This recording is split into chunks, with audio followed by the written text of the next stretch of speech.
जय स्वामीनारायण। जय स्वामीनारायण। परम पूज्य महंत स्वामी जी, पूज्य संतगण, गवर्नर श्री, मुख्यमंत्री श्री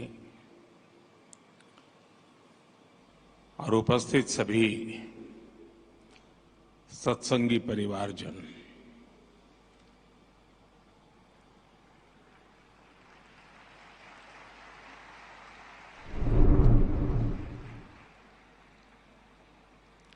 ये मेरा सौभाग्य है कि मुझे इस ऐतिहासिक कार्यक्रम में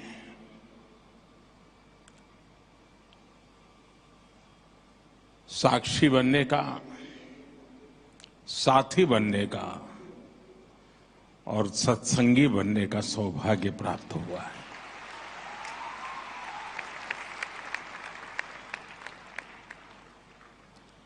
इतने बड़े स्तर पर और एक महीने भर चलने वाला ये कार्यक्रम,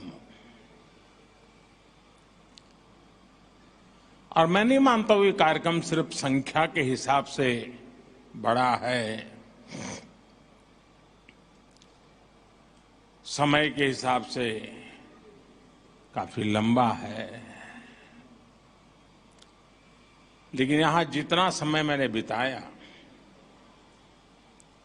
मुझे लगता है कि यहां एक दिव्यता की अनुभूति है।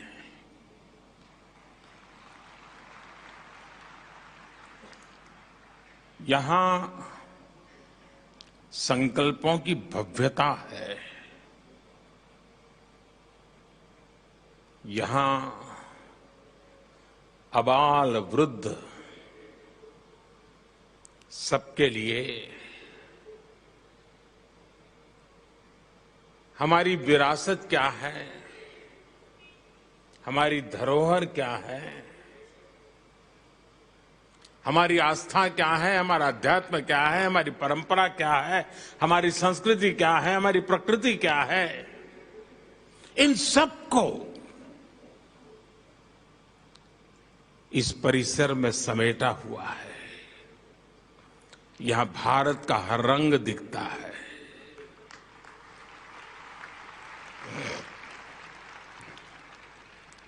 मैं इस अवसर पर सभी पूज्य संतगण को इस आयोजन के लिए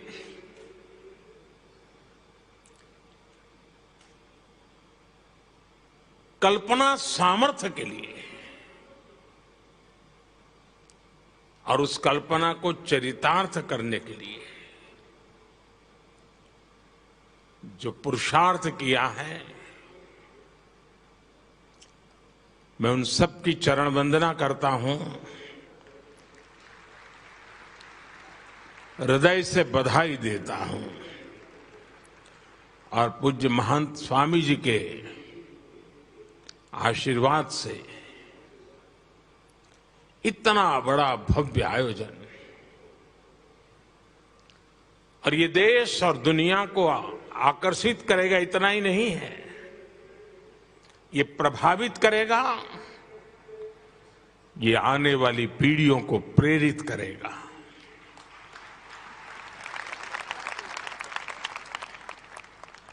पंद्रह जनवरी तक पूरी दुनिया से लाखों लोग मेरे पिता तुल्य पूज्य प्रमुख स्वामी जी के प्रति श्रद्धा व्यक्त करने के लिए यहां पधारने वाले हैं। आप में से शायद बहुत लोगों को पता होगा, यूएन में भी, संयुक्त राष्ट्र में भी प्रमुख स्वामी जी के शताब्दी समारोह मनाया गया और ये इस बात का सबूत है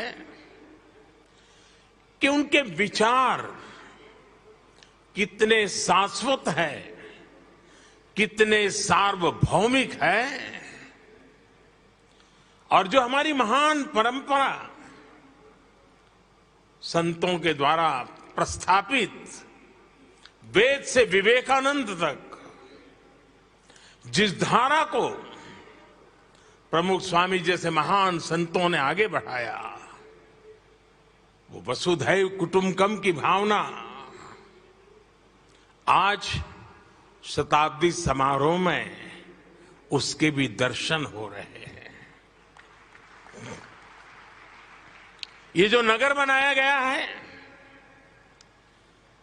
यहां हमारे हजारों वर्ष की हमारी महान संत परंपरा, समृद्ध संत परंपरा, उसके दर्शन एक साथ हो रहे हैं। हमारी संत परंपरा किसी मत, पंथ, आचार, विचार सिर्फ उसको फैलाने तक सीमित नहीं रही है। हमारे संतों ने पूरे विश्व को जोड़ने, वसुधैव कुटुंबकम के शाश्वत भाव को सशक्त किया है। और मेरा सौभाग्य है, अभी ब्रह्म बिहारी जी स्वामी कुछ न अंदर की बातें भी बता दे रहे हैं।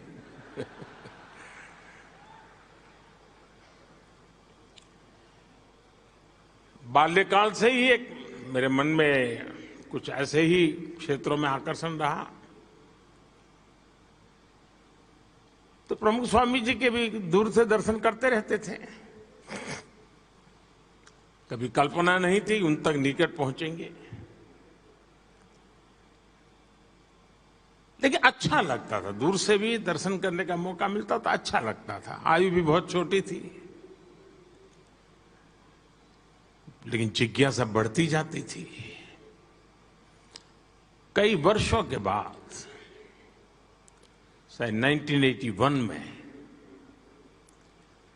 मुझे पहली बार अकेले में उनके साथ सत्संग करने का सौभाग्य मिला।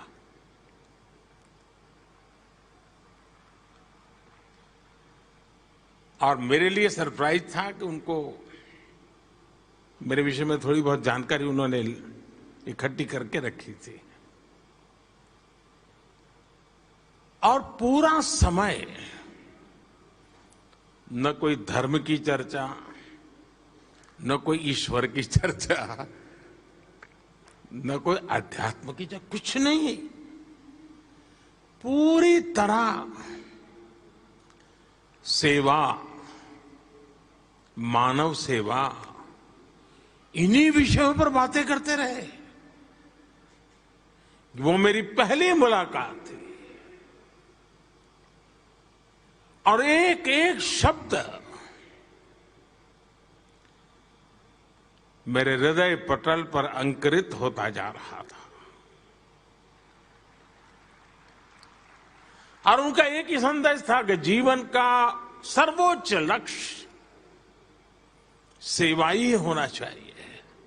अंतिम सांस तक सेवा में जुटे रहना चाहिए। हमारे यहां तो शास्त्र कहते हैं नर सेवा ही नारायण सेवा है, जीव में ही शिव है।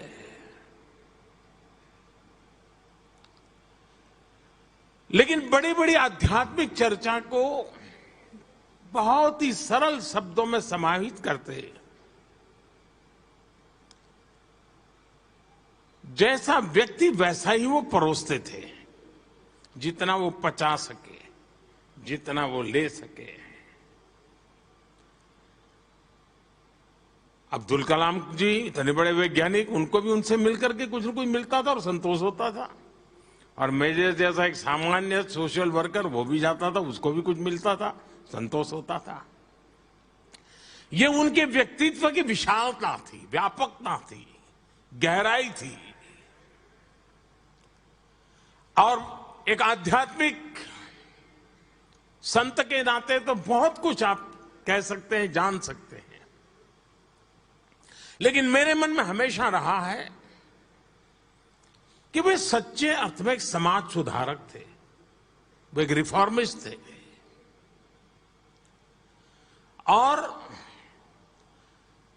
हम जब उनको अपने अपने तरीके से याद करते हैं,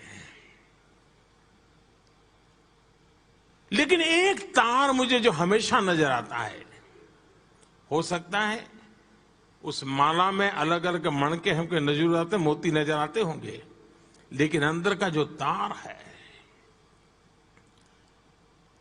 वह एक प्रकार से मनुष्य कैसा हो, भविष्य कैसा हो, व्यवस्थाओं में परिवर्तनशीलता क्यों हो, अधिष्ठान आदर्शों से जुड़ा हुआ हो,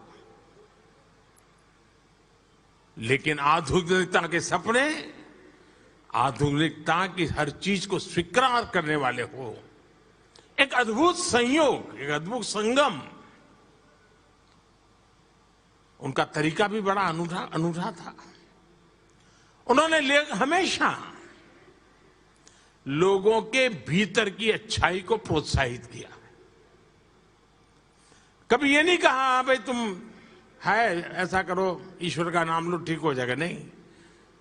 होगी तुम्हारी कमियां होगी, मुसीबत होगी, लेकिन तेरे अंदर ये अच्छाई है, तुम उस पर ध्यान केंद्रित करो। और उसी शक्ति को वो समर्थन देते थे, खाद पानी डालते थे। आपके भीतर की अच्छाइयां ही आपके अंदर आ रही पनप रही बुराइयों को वहीं पर खत्म कर देगी। ऐसा एक उच्च विचार और सहज शब्दों में वो हमें बताते रहते थे। और इसी माध्यम को उन्होंने एक प्रकार से मनुष्य के संस्कार करने का, संस्कारित करने का, परिवर्तित करने का माध्यम बनाया। सदियों पुरानी बुराइयां जो हमारे समाज जीवन में ऊंच नीच भेदभाव, उन सबको उन्होंने खत्म कर दिया। और उनकी व्यक्तिगत स्पर्श रहता था और उसके कारण ये संभव होता था। मदद सबकी करना, चिंता सबकी करना, समय सामान्य रहा हो या फिर चुनौती का काल रहा हो। पूज्य प्रमुख स्वामी जी ने समाज हित के लिए हमेशा सबको प्रेरित किया, आगे रह करके, आगे बढ़ करके योगदान दिया। जब मोरबी में पहली बार मच्छू डैम की तकलीफ हुई, मैं वहां वॉलेंटियर के रूप में काम करता था। हमारे प्रमुख स्वामी, कुछ संत, उनके साथ सत्संगी, सबको उन्होंने भेज दिया था और वो भी वहां हमारे साथ मिट्टी उठाने में काम में लग गए थे, डेड बॉडीज का अग्नि संस्कार करने में काम में लगे थे। मुझे याद है 2012 में मुख्यमंत्री पद की शपथ लेने के बाद मैं उनके पास गया। आमतौर पर मैं मेरे जीवन के जो भी कई महत्वपूर्ण पड़ाव आए होंगे, प्रमुख स्वामी के पास अवश्य गया। शायद बहुत कम लोगों को पता होगा, मैं 2002 का चुनाव लड़ रहा था। पहली बार मुझे चुनाव लड़ना था, पहली बार नामांकन भरना था और राजकोट से मैं उम्मीदवार हो रहा था। तो वहां 2 संत मौजूद थे। मैं जब वहां गया तो उन्होंने मुझे एक डिब्बा दिया। मैंने खोला तो अंदर एक पेन थी। तो उन्होंने कहा कि प्रमुख स्वामी ने भेजा है, आप जब नामांकन में हस्ताक्षर करेंगे तो इस पेन से करना।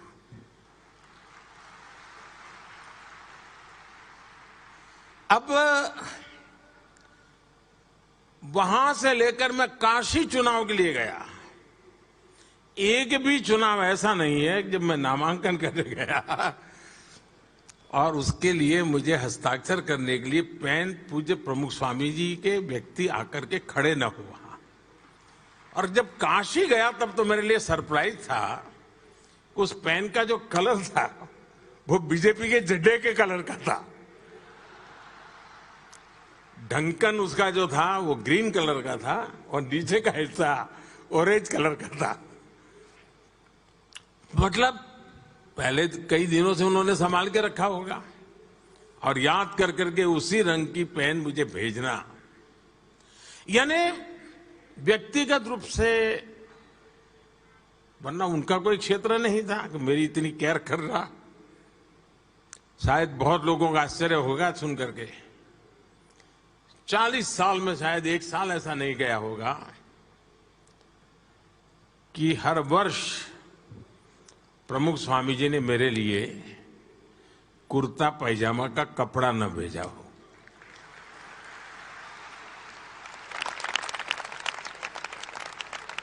और ये मेरा सौभाग्य है।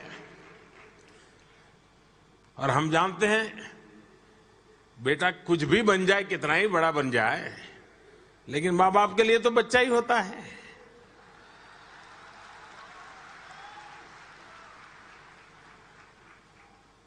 देश ने मुझे प्रधानमंत्री बना दिया, लेकिन जो परंपरा प्रमुख स्वामी चलाते थे, पूज्य भगत स्वामी ने भी अब तक वो कपड़ा भेजना चालू है।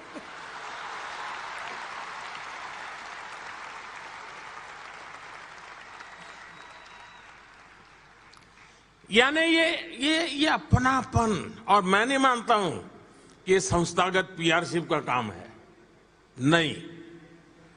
एक आध्यात्मिक नाता था, एक पिता पुत्र का स्नेह था,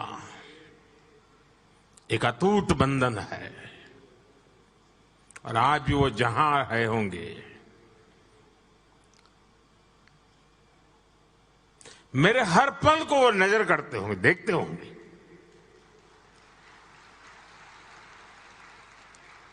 बारीकी से मेरे काम को जांचते होंगे। उन्होंने मुझे सिखाया, समझाया, क्या मैं उसी राह पे चल रहा हूं कि नहीं चल रहा हूं, वो जरूर देखते होंगे।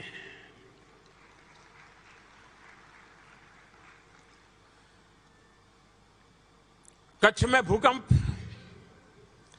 जब मैं वॉलंटियर के रूप में कच्छ में काम करता था, तब तो मेरा मुख्यमंत्री का कोई सवाल ही नहीं उठता था। लेकिन वहां सभी संत मुझे मिले तो सबसे पहले, भाई तुम्हारी खाने की क्या व्यवस्था है? मैंने कहा मैं तो अपने कार्यकर्ताओं के यहाँ पहुंच जाऊंगा। नहीं, बोले तुम कहीं पर भी जाओ, तुम्हारे लिए यहाँ भोजन रहेगा, रात को देर से आओगे तो भी खाना यहीं खाओ। यानी मैं जब तक भूज में काम करता रहा, मेरी खाने की चिंता प्रमुख स्वामी ने संतों को कह दिया होगा, दे पीछे पड़े रहते थे मेरे। यानी इतना स्नेह, इतना। और मैं ये सारी बातें कोई आध्यात्मिक बातें नहीं कर रहा हूं जी, मैं तो एक सहज सामान्य व्यवहार की बातें कर रहा हूं आप लोगों के साथ। जीवन के कठिन से कठिन पलों में शायद ही कोई ऐसा मौका होगा कि जब प्रमुख स्वामी ने खुद ने होकर के मुझे बुलाया ना हो या मेरे से फोन पे बात न की हो, शायद ही कोई घटना होगी। मुझे याद है, मैं वैसे अभी वीडियो दिखा रही थी, उसमें उसका उल्लेख था। 91-92 में श्रीनगर के लाल चौक में तिरंगा झंडा फहराने के लिए मेरी पार्टी की तरफ से एक एकता यात्रा की योजना हुई थी। डॉक्टर मुरली मनोहर जोशी जी के नेतृत्व में वो यात्रा चल रही थी और मैं उसकी व्यवस्था देखता था। जाने से पहले मैं प्रमुख स्वामी जी के आशीर्वाद लेके गया था, तो उनको पता था कि मैं कहाँ जा रहा हूँ, क्या कर रहा हूँ। हम पंजाब से जा रहे थे तो हमारी यात्रा के साथ आतंकवादियों की भीड़ हो गई, हमारे कुछ साथी मारे गए। पूरे देश में बड़ी चिंता का विषय था कि गोलियां चली, काफी लोग मारे गए थे। और फिर वहीं से हम जम्मू पहुंच रहे थे। हम श्रीनगर लाल चौक तिरंगा झंडा फहराया। लेकिन जैसा ही मैंने जम्मू में लैंड किया, सबसे पहला फोन प्रमुख स्वामी जी का। और मैं कुशल तो हूं ना, चलिए ईश्वर तुम्हें आशीर्वाद दें, आओगे तो फिर मिलते हैं, सुनेंगे तुमसे कुछ क्या हुआ। सहज सरल। मैं मुख्यमंत्री बन गया। अक्षरधाम के सामने ही 20 मीटर की दूरी पर मेरा घर, जहां सीएम निवासता, तो मैं वहां रहता था। और मेरा आने जाने का रास्ता भी ऐसा कि जैसे ही निकलता था तो पहले अक्षरधाम शिखर के दर्शन करके ही मैं आगे जाता था। तो सहज नित्य नाता, और अक्षरधाम पर आतंकवादियों ने हमला बोल दिया तो मैंने प्रमुख स्वामी जी को फोन किया। इतना बड़ा हमला हुआ है, इतने लोगों, मैं हैरान था जी। हमला अक्षरधाम पे हुआ है, संतों पर क्या बीती होगी, गोलियां चली नहीं चली, किसको क्या, सारी चिंता का विषय था, क्योंकि एकदम से धुंधला सा वातावरण था। ऐसी संकट की घड़ी में इतना बड़ा आतंकी हमला, इतने लोग मारे गए थे। प्रमुख स्वामी जी ने मुझे कहा फोन किया तो, अरे भाई तेरा घर तो सामने ही है, तुम्हें कोई तकलीफ नहीं है ना? अरे मैंने कहा बापा, इस संकट की घड़ी में आप इतनी स्वस्थता पूर्वक मेरी चिंता कर रहे हैं? उन्होंने कहा देख भाई, ईश्वर पे भरोसा करो, सब अच्छा होगा। ईश्वर सत्य के साथ होता है। यानी कोई भी व्यक्ति हो, ऐसी स्थिति में मानसिक संतुलन, स्वस्थता, ये भीतर की गहन आध्यात्मिक शक्ति के बिना संभव नहीं है जी। जो प्रमुख स्वामी ने अपने गुरुजनों से और अपनी तपस्या से सिद्ध की थी। और मुझे एक बात हमेशा याद रहती है, हम लोगों को, मुझे लगता है कि वो मेरे लिए पिता के समान थे, आप लोगों को लगता होगा हम आपके गुरु थे, लेकिन मुझे एक और बात की तरफ मुझे ध्यान जाता है। और जब दिल्ली अक्षरधाम बना तब मैंने इस बात का उल्लेख भी किया था, क्योंकि मुझे किसी ने बताया था कि योगी जी महाराज की इच्छा थी कि यमुना के तट पे अक्षरधाम का होना जरूरी है। अब उन्होंने तो बातों में योगी जी महाराज के मुंह से निकला होगा, लेकिन वो शिष्य देखिए जो अपने गुरु के इन शब्दों को जीता रहा। योगी जी तो नहीं रहे, लेकिन वो योगी जी के शब्दों को जीता रहा, क्योंकि योगी जी के सामने प्रमुख स्वामी शिष्य थे।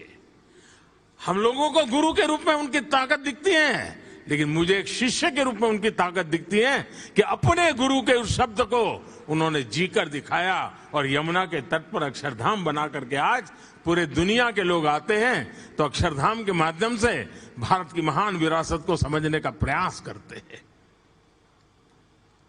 ये युग के लिए किया हुआ काम है, ये युग को प्रेरणा देने वाला काम है। आज विश्व में कहीं पर भी जाइए, मंदिर हमारे यहां कोई नई चीज नहीं है, हजारों साल से मंदिर बनते रहे हैं, लेकिन हमारी मंदिर परंपरा को आधुनिक बनाना, मंदिर व्यवस्थाओं को आध्यात्मिकता और आधुनिकता को मिलन करना, मैं समझता हूं कि एक बड़ी परंपरा प्रमुख स्वामी जी ने प्रस्थापित की। बहुत लोग हमारी संत परंपरा के बड़े, नई पीढ़ी के दिमाग में तो पता नहीं क्या क्या कुछ भर दिया जाता है। ऐसा ही मानते हैं। पहले के तो जमाने में कहावत चलती थी, मुझे माफ करना सब सत्संगी लोग, पहले से कहा था भाई साधु बनना है तो संत स्वामीनारायण के बनो, फिर लड्डू बताते थे।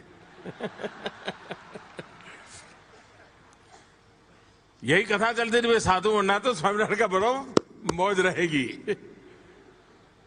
लेकिन प्रमुख स्वामी ने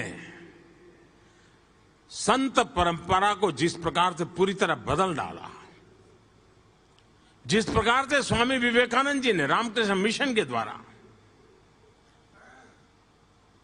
संन्यास्त जीवन को सेवा भाव के लिए एक बहुत बड़ा विस्तार दिया, प्रमुख स्वामी जी ने भी संत यानी सिर्फ स्व के कल्याण के लिए नहीं है, संत समाज के कल्याण के लिए हैं। और हर संत को उसलिए उन्होंने तैयार किया। यहां बैठे हुए हर संत किसी न किसी सामाजिक कार्य से निकल करके आए हैं, और आज भी कोई न कोई सामाजिक कार्य का काम उनके जिम्मा है। सिर्फ आशीर्वाद देना और तुमको मोक्ष मिल जाए ये नहीं है। जंगलों में जाते हैं, आदिवासियों के बीच में काम कर रहे हैं। एक प्राकृतिक आपदा हुई तो वॉलेंटियर के रूप में जीवन खपा देते हैं। और ये परंपरा खड़ी करने में पूज्य प्रमुख स्वामी महाराज का बहुत बड़ा योगदान है। वे जितना समय और शक्ति और प्रेरणा देते थे मंदिरों के माध्यम से विश्व में हमारी पहचान बने, उतना ही सामर्थ्य वे संतों के विकास के लिए करते थे। प्रमुख स्वामी जी चाहते तो गांधीनगर में रह सकते थे, अहमदाबाद में रह सकते थे, बड़े शहर में रह सकते थे, लेकिन उन्होंने ज्यादातर सारंगपुर में अपना समय बिताना पसंद किया, यहां से 80-90 किलोमीटर दूर। और वहां क्या किया, उन्होंने संतों के लिए ट्रेनिंग इंस्टीट्यूट पे बल दिया। और मैं तो आज मुझे कोई भी अखाड़े के लोग मिलते हैं तो मैं उनको कहता हूं कि आप 2 दिन के लिए सारंगपुर जाइए, संतों की ट्रेनिंग कैसी होनी चाहिए, हमारे महात्मा कैसे होने चाहिए, साधु महात्मा कैसे होने चाहिए, ये देख करके और जाते हैं। और वो जाते हैं, देख करके आते हैं। यानी आधुनिकता, और उसमें लैंग्वेज भी सिखाते हैं, अंग्रेजी भाषा सिखाते हैं, संस्कृत भी सिखाते हैं, विज्ञान भी सिखाते हैं, हमारी स्पिरिचुअल परंपराओं भी सिखाई जाती है। यानी एक संपूर्ण प्रया विकास कर करके समाज में संत भी ऐसा होना चाहिए जो सामर्थ्यवान होना चाहिए। सिर्फ त्यागी होना जरूरी, इतने से बात बनेगी, त्याग तो हो लेकिन समर्थ होना चाहिए। और उन्होंने पूरी संत परंपरा जो पैदा की है, जैसे उन्होंने अक्षरधाम मंदिरों के द्वारा विश्व में एक हमारी भारत की महान परंपरा को परिचित करवाने के लिए एक माध्यम बनाया है, वैसे उत्तम प्रकार की संत परंपरा का निर्माण में भी पूज्य प्रमुख स्वामी जी महाराज ने एक इंस्टीट्यूशनल मैकेनिज्म खड़ा किया है। वो व्यक्तिगत व्यवस्था के तहत नहीं, उन्होंने इंस्टीट्यूशनल मैकेनिज्म खड़ा किया है। इसलिए शताब्दियों तक व्यक्ति आएंगे जाएंगे, संत नए नए आएंगे, लेकिन ये व्यवस्था ऐसी बनी है कि एक नई परंपरा की पीढ़ियां बिनने वाली हैं। ये मैं अपनी आंखों के सामने देख रहा हूं।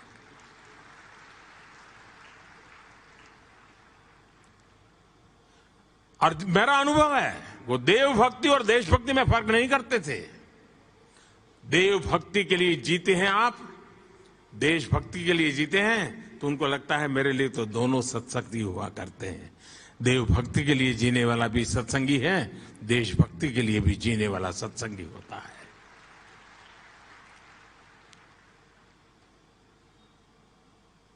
आज प्रमुख स्वामी जी की इस शताब्दी का समारोह हमारी नई पीढ़ी को प्रेरणा का कारण बनेगा, एक जिज्ञासा जगेगी। आज के युग में भी, और आप प्रमुख स्वामी जी के डिटेल में जाइए, कोई बड़े बड़े तकलीफ हो ऐसे कोई उपदेश नहीं दिए उन्होंने, सरल बातें की, सहज जीवन की उपयोगी बातें बताई और इतने बड़े समूह को जोड़ा। मुझे बताया गया 80,000 वॉलेंटियर्स हैं। अभी हम आ रहे थे तो प्रमुख स्वामी जी हमारे ब्रह्मविहारी जी मुझे बता रहे थे कि ये सारे स्वयंसेवक हैं और वो प्रधानमंत्री जी को गीट कर रहे हैं। मैंने कहा आप भी तो कमाल आदमी हो यार, भूल गए क्या? मैंने कहा वो स्वयंसेवक है, मैं भी स्वयंसेवक हूं, हम दोनों एक दूसरे को हाथ कर रहे हैं। तो मैंने कहा आप 80,000 में एक और जोड़ दीजिए।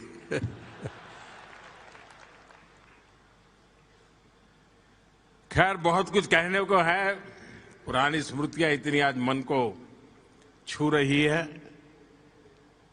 लेकिन मुझे हमेशा प्रमुख स्वामी की कमी महसूस होती रही है। और मैं कभी उनके पास कोई बड़ा ज्ञानार्थ कभी नहीं किया मैंने, ऐसे अच्छा लगता था, जाके बैठना अच्छा लगता था। जैसे पेड़ के नीचे बैठते, थके हुए हो, पेड़ के नीचे बैठते हुए कितना अच्छा लगता है।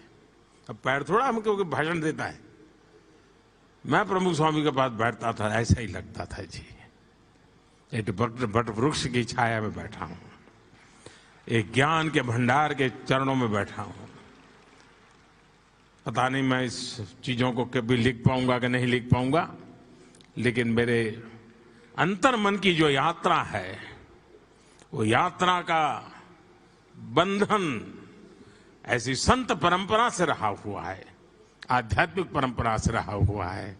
और उसमें पूज्य योगी जी महाराज, पूज्य प्रमुख स्वामी महाराज और आज पूज्य महंत स्वामी महाराज, बहुत बड़ा सौभाग्य है मेरा कि मुझे ऐसे सात्विक वातावरण में, तामसिक जगत के बीच में